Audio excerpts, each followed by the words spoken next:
Good day guys, and today I'm going to be speculating on future content in Pokemon Masters. About 2 months in, I'd say. We know that Wally is coming on the 14th of May and his scout ends on the 28th of May. And Jasmine is coming on the 21st of May and her scout ends on the 5th of June. I'm speculating for the Legendary Arena that we get Sigma Suit Misty, who has actually been found in the files of Pokemon Masters. Reason why I don't think SS Blue is going to come is because SS Blue seems to be more of an anniversary unit than anything else. It would be quite stupid to take on your most marketed characters and release them just on a whim. It's not a smart business decision. I speculate that Gyarados and Misty will be a striker and a water type to coincide with the legendary event and its weakness. I also believe that we would get a water type training event with this. Chris and Feraligatr would finally get a chance to shine, and finally Barry and Napoleon. Just do it. Give our bubble boys something to, well, blow bubbles about, really. I believe this would start with the legendary event on the 12th of June and end around the 26th of June. Now, in between that, we would get a Lance and Dragonite Pokefair rerun. Lance and Dragonite, for those of you who don't know, are the only Pokefair unit without a Synchro. And I honestly think that this would be a perfect time to introduce a Dragon-type training event with Drake and Salamence, their Synchro. I think that Drake and Salamence have potential, but they are really kind of, they're outmatched by the fact that they don't have a Synchro, and a unit in this meta without a Synchro is just absolutely preposterous. Really need a Synchro to shine. As you can, it makes some pairs like Funnery and Torkoal go from zero to hero. It really is just a major improvement to the formula. I speculate also on the 5th of June to the 12th of June, we would get Hue and Flygon. That would be a striker and a dragon type. Now, reason why I speculate this is because we almost have all the rivals except, I believe, May. May is missing. And Dawn, well, I don't really think you could call the MC a rival. Maybe, but the primary rivals, although Hugh was a big one, so we are missing him. And I do believe around the 5th and the 12th of June we get more content. Since the story is very heavily focused on, at the moment, Fantina, SS Alyssa, and Karen as a team, I believe that SS, Karen, and Umbreon is a possibility.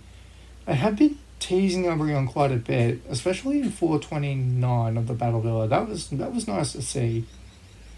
I think this would be a story-locked pair, like Valerie and Sylveon were. And I could see them teasing something. Well, in my mind, if I were DNA, I would be teasing some other content. And we'll get to that further along in the video. I do see them releasing a Rayquaza Legendary Event rerun on the 6th of June, and it will end on the 19th of June, just so all the events have been rerun.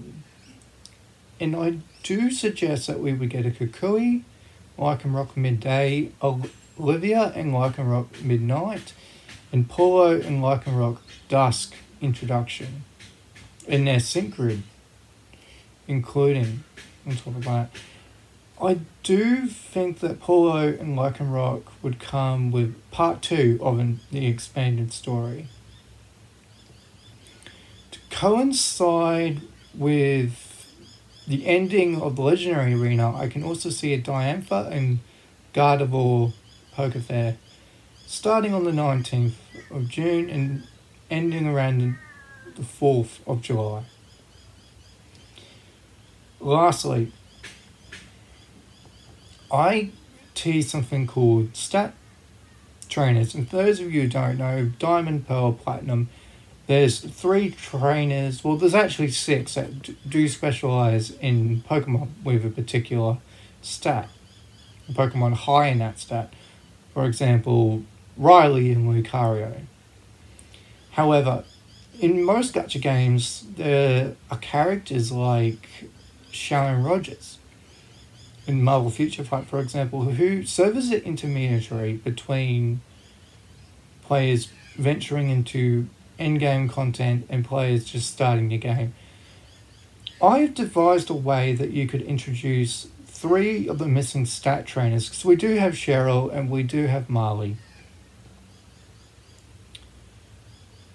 In the 3 characters, you have a support in Claydol.